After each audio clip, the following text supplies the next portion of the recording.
Bienvenidos a esta exploración a fondo de un pilar fundamental de la civilización. Hoy hablamos de la familia y el matrimonio en la antigua Roma. Y vamos a desglosar una estructura que para nosotros puede ser un shock. Totalmente, porque no se basaba en el afecto, para nada, sino en un concepto mucho más duro, la autoridad. Nuestra misión es entender las reglas de ese juego, porque eran la base de todo su mundo. Y es que es imposible entender cómo pensaba un romano, sus leyes, su política, sin entender primero su unidad más básica. La familia no era un refugio emocional, era un microestado. Un microestado, me gusta esa idea. Claro, y cada uno de esos microestados tenía un soberano absoluto, el pater familias. Toda la pirámide social se construía sobre su poder. Ok, arranquemos por ahí, por esa figura.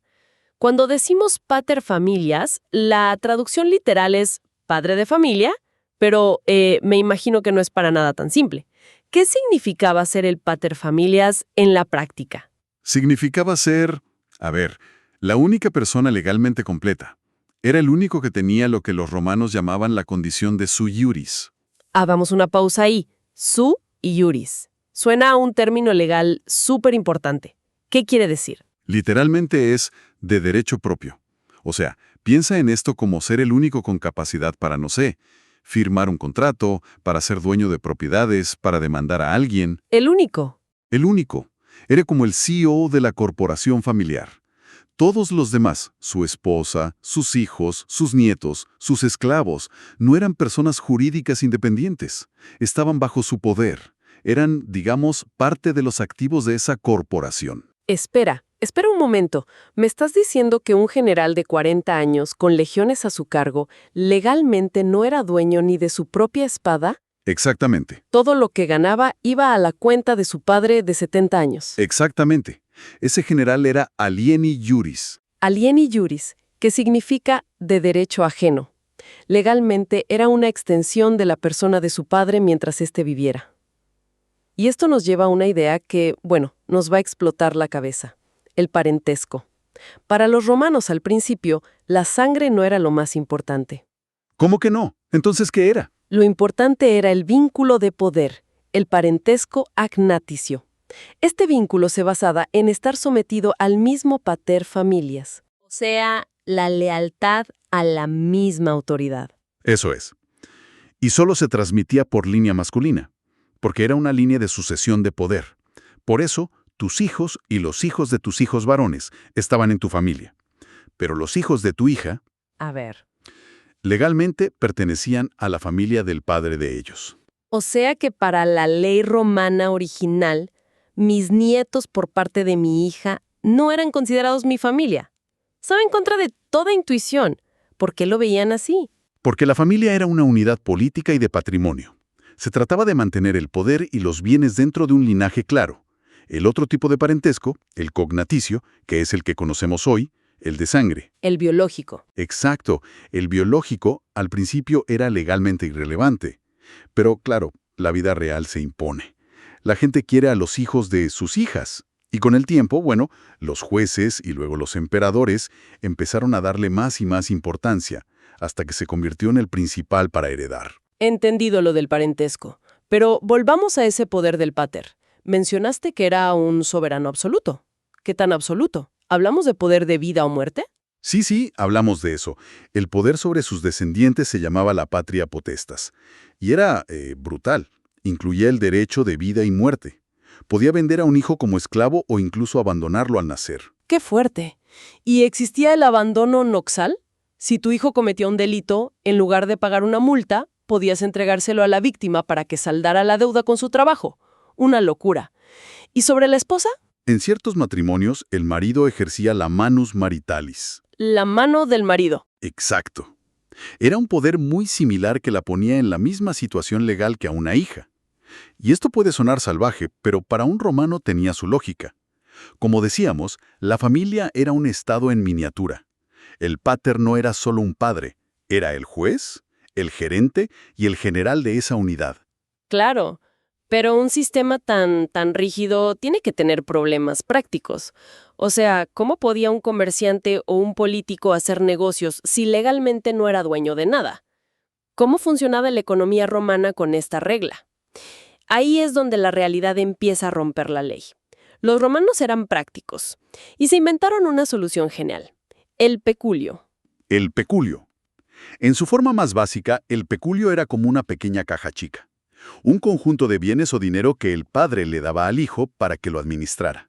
No era legalmente suyo, pero le daba una, digamos, autonomía para hacer negocios. Una especie de préstamo de independencia, por así decirlo. Exacto. Pero la verdadera revolución vino con la expansión militar. Imagínate a un legionario que pasa años en la frontera de Germania, el botín que consigue, su sueldo, de verdad es de su padre que está a miles de kilómetros en Roma. No parece justo, la verdad. Pues la ley tuvo que reconocer que no lo era. Así nació el peculio castrense, lo ganado en la milicia. Y por primera vez se le reconoció al hijo la propiedad sobre ese dinero. Fue un cambio radical, y a partir de ahí la idea se expandió a otras profesiones. Ok, eso resuelve un problema. Pero me abre otro. Si un hijo tiene su peculio y monta un negocio que quiebra, ¿quién responde por las deudas? Si él no tiene personalidad jurídica propia, ¿los acreedores perdían su dinero? Otro gran problema práctico. Y de nuevo, fueron los jueces, los pretores, quienes encontraron la solución. Crearon las llamadas acciones pretorianas. Eran herramientas legales para que los acreedores pudieran demandar al pater familias. Ah, claro. Por ejemplo, si el padre había autorizado el negocio, respondía por toda la deuda. Si no lo había autorizado, pero se había beneficiado, respondía hasta el límite de ese beneficio. Era una forma de decir: señor pater, usted tiene el poder, pero también asume parte del riesgo. Entiendo. Tenemos esta unidad familiar súper controlada. ¿Cómo se entraba a formar parte de ella? Aparte de la forma obvia que es nacer. Claro, nacer dentro de un matrimonio legítimo, las iuste nuptia, te metía directamente bajo la patria potestad. Pero también se podía entrar por actos jurídicos. Estaba la adopción, que era cuando un hijo que ya estaba bajo un pater pasaba a la potestad de otro. Pero había una figura mucho más impactante. A ver, La drogación. adrogación, ¿qué era eso? Era la adopción de un sui iuris. Es decir, la adopción de alguien que ya era a su vez un paterfamilias. Un momento. Un jefe de familia, el CEO de su propia corporación, podía ser adoptado y que toda su familia y su patrimonio fueran absorbidos por otra. Eso suena a una adquisición hostil. Era exactamente eso, una fusión y adquisición de familias. El adrogado perdía su estatus de sui iuris, se convertía en un subordinado, y todo su patrimonio pasaba al adrogante. Era un acto tan grande que al principio requería la aprobación de la Asamblea del Pueblo. Wow. Y para salir de la potestad del padre, además de por su muerte, existía la emancipación. ¿Y cómo funcionaba? ¿El padre firmaba un papel y listo? Ojalá fuera tan fácil. No, era un ritual legal muy curioso, basado en una ley antigua. El padre tenía que vender ficticiamente a su hijo 3 veces a un amigo de confianza. ¿3 veces? 3 veces. Después de la tercera venta, el vínculo de la patria potestad se rompía simbólicamente y el hijo finalmente se convertía en sui iuris. Vender a tu hijo 3 veces para liberarlo. Los romanos y sus formalismos, de verdad. Bien, pasemos a la otra gran institución, el matrimonio. Y supongo que, como todo lo demás, no tenía nada que ver con lo que imaginamos hoy. Nada que ver. El matrimonio romano no era un contrato ni una ceremonia religiosa. Era una situación de hecho. Una situación de hecho, sí, solo necesitaba 2 elementos. Uno objetivo, la convivencia, y uno subjetivo, que era el más importante, la affectio maritalis. Ahí va otro término clave, affectio maritalis. Eso significa afecto marital. Hablamos de amor romántico. No exactamente. No era te quiero, era más bien te reconozco pública y honorablemente como mi esposa o esposo. Era la intención seria y continua de vivir juntos como marido y mujer. Y lo más increíble es que si esa intención desaparecía en uno de los dos, Se acababa. el matrimonio simplemente dejaba de existir, se disolvía. O sea, el divorcio estaba, digamos, incorporado en la propia definición del matrimonio. Precisamente. Ahora, para que ese matrimonio tuviera plenos efectos legales, necesitaba unos requisitos. Edad suficiente, o sea, la pubertad. consentimiento de los contrayentes y de sus paterfamilias, y un requisito crucial, el jus connubii. Jus connubii. ¿Qué es eso? Básicamente era el derecho a contraer matrimonio legal, y en principio solo lo tenían los ciudadanos romanos. Ok, y he oído hablar de ceremonias, rituales. ¿No tenían ningún valor entonces? Aquí está el punto clave que suele confundir. Las formas de casarse no creaban el matrimonio. El matrimonio ya existía por la convivencia y la affectio. Lo que esas formas determinaban era otra cosa. ¿Qué determinaban? Determinaban si el marido adquiría o no la manus, la autoridad sobre la mujer. Ah, entonces la ceremonia no era para casarse, sino para decidir el régimen de poder y de bienes dentro del matrimonio. Exacto. Y eso nos lleva a las dos grandes modalidades. Por un lado, el matrimonio cum manu, con autoridad. En este, la mujer salía legalmente de su familia y entraba en la del marido en la misma posición que una hija. Su patrimonio pasaba a ser del marido. Entiendo. Había formas solemnes de hacerlo, pero la más curiosa era por el usus, el simple paso del tiempo. ¿Cómo que por el paso del tiempo? Si una pareja convivía un año, el marido automáticamente adquiría la manus.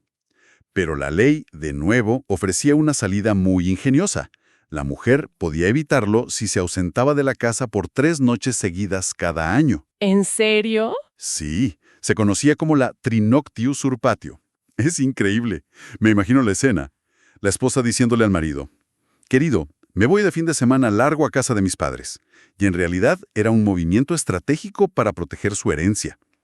Era una solución legal casi cómica para un problema patrimonial enorme. Y la otra opción, que con el tiempo se volvió la más común, era el matrimonio sine mano. Sin autoridad. Exacto. Aquí, la mujer permanecía legalmente en su familia de origen bajo la potestad de su padre o, si era sui iuris, como una mujer independiente. Y lo más importante, conservaba la propiedad de su patrimonio.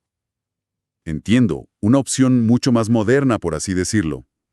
Y si el matrimonio terminaba tan fácilmente, ¿qué pasaba? Bueno, el divorcio o el repudio, que eran la decisión unilateral, eran la consecuencia lógica. Si la affectio maritalis se acababa el matrimonio. Y era importante no confundir esto con el concubinato, Ajá. que era una unión estable, pero sin la intención de ser marido y mujer. Era como la opción es complicado del mundo romano, a menudo por diferencias de estatus social. Perfecto. Ya para cerrar, volvamos al momento en que el pater familias muere. Su hijo, de 30 años, hereda y se convierte en el nuevo jefe. Pero, ¿qué pasaba si el heredero era un niño de 6 años? No puedes poner a un niño a cargo del patrimonio familiar. Obviamente no. Para eso los romanos crearon 2 instituciones de protección. La primera era la tutela para los impúberes, los menores de edad. Se nombraba un tutor, usualmente un pariente cercano, que administraba los bienes hasta que el niño alcanzara la pubertad. ¿Y la segunda institución? La curatela era para casos más específicos. Se nombraba un curador para administrar los bienes de personas con enfermedades mentales o de los pródigos, aquellos que despilfarraban la herencia. Y muy importante, también para los menores de 25 años. Ah, aunque ya no fueran niños. Claro, aunque ya fueran púberes, se consideraba que aún eran inexpertos, y un curador los asistía en los negocios importantes para evitar que fueran estafados. Tiene todo el sentido. Bien, creo que hemos cubierto la estructura completa. Es el momento de nuestro resumen infaltable. En un minuto, los conceptos que tienen que quedar grabados. Vamos allá. Primero, parentesco. Hay que olvidar la idea moderna. La clave es la diferencia entre el agnaticio, que es el vínculo de poder bajo un mismo pater, solo por línea masculina, y el cognaticio, el de sangre. La historia del derecho romano es la victoria lenta del parentesco de sangre sobre el de poder. La figura central, el pater familias, era el único sui iuris, el único con plena capacidad legal, dueño de todo. Todos los demás eran alieni iuris, satélites jurídicos que giraban a su alrededor, sin patrimonio propio, sin importar su edad o su cargo. Matrimonio. La gran división no era por la ceremonia, sino por la autoridad. Matrimonium cum manu, la mujer era absorbida por la familia del marido, como una hija más, perdiendo su vínculo legal con su familia de origen. Y matrimonium sine manu, la mujer se quedaba en su familia, conservando sus vínculos y, crucialmente, su propio patrimonio. Esta fue la forma que terminó dominando. Un resumen perfecto. Y para terminar, una reflexión. Toda esta estructura tan rígida nos cuenta una historia, la de una batalla constante entre la ley formal y las necesidades de la vida real. La invención del peculio, el triunfo del matrimonio sine mano, la importancia creciente de los lazos de sangre. Claro, todo muestra cómo la realidad económica y social siempre empuja al derecho a ser más flexible. Y eso nos deja una pregunta. ¿Qué conceptos que hoy damos por sentados sobre el patrimonio familiar, la herencia o la autoridad parental no son, en el fondo, ecos lejanos y modificados de estas estructuras que los romanos crearon hace más de 2000 años?